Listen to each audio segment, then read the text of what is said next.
Yo, what is up YouTube? Peace Ganja Reggae, back again for another video for you guys.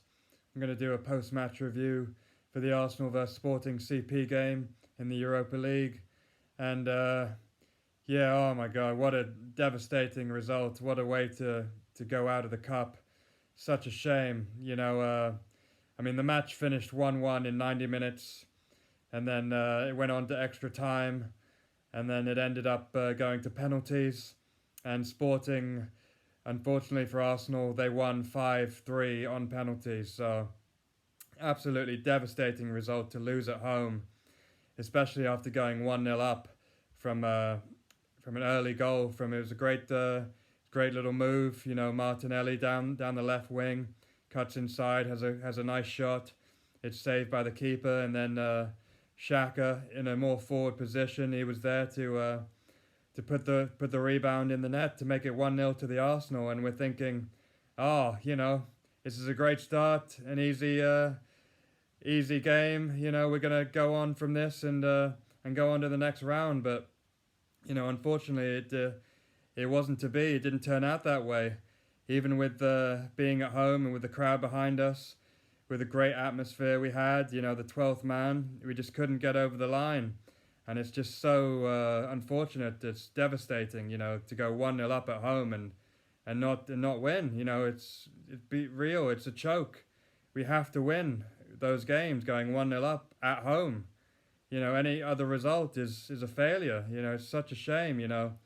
Arteta, he tried to mix up the team, and like I said in my preview, when you mix up the team and mix up these partnerships, they're not used to each other. They're not.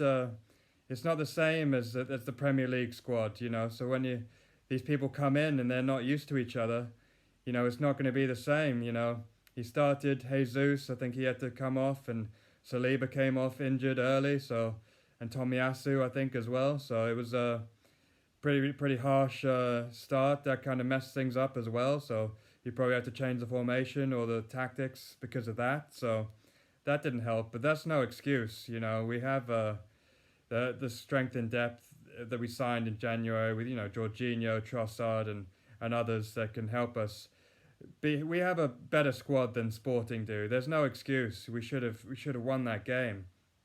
And sometimes you have to give credit to the opposition because in my preview, I knew this guy Pedro Gonçalves, however you want to pronounce it. I knew he was the danger man for Sporting. I knew we had to watch him. He's the number 10.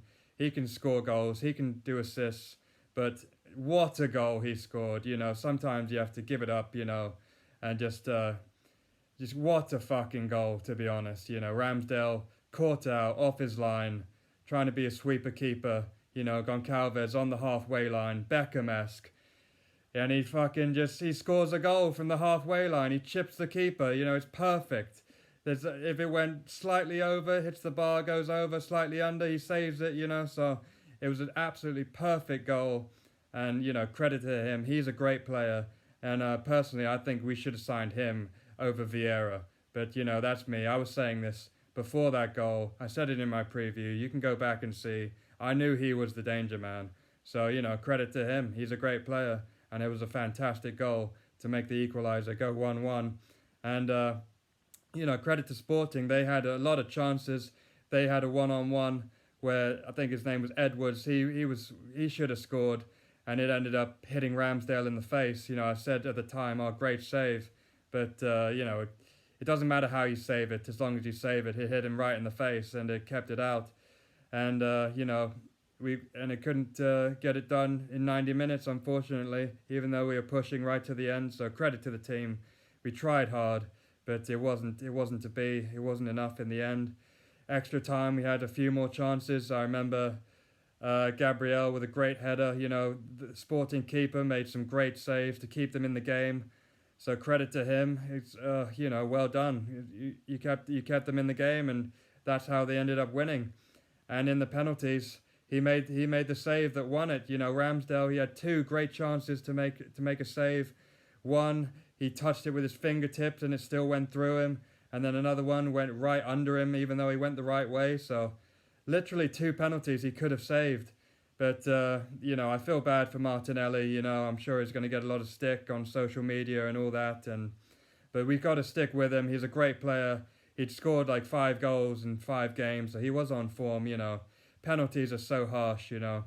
Everyone thinks, it's so easy. It's an automatic goal. There's a lot of pressure on the line. So you just got to give him a break. In one way, this might be a good thing that we get knocked out of this Europa League, and now we can just literally focus on the Premier League now. With no more distractions, no more flying abroad, wasting our time, going 120-minute games in penalties, so tiring everyone out. So that was a devastating result, and to lose it as well was even worse. So we wasted all that time, and then we lost right at the end at home. I feel so bad for the fans who were there, chanting all the way, every single second of the 120 minutes, every penalty. They were on the fence. Oh, I really feel for them to travel all that way in the fucking rain and stuff. They showed on TV there was like a leak in the stadium and all the seats were getting wet and they had to vacate that area. So, what can you do? It's over now. You got to move on now. It's on to the next. Crystal Palace at home. And now they've sacked Vieira, which I'm not happy about because now they're going to get a new manager bounce like Burnley did. Not Burnley, not fucking Everton did with Sean Dyche.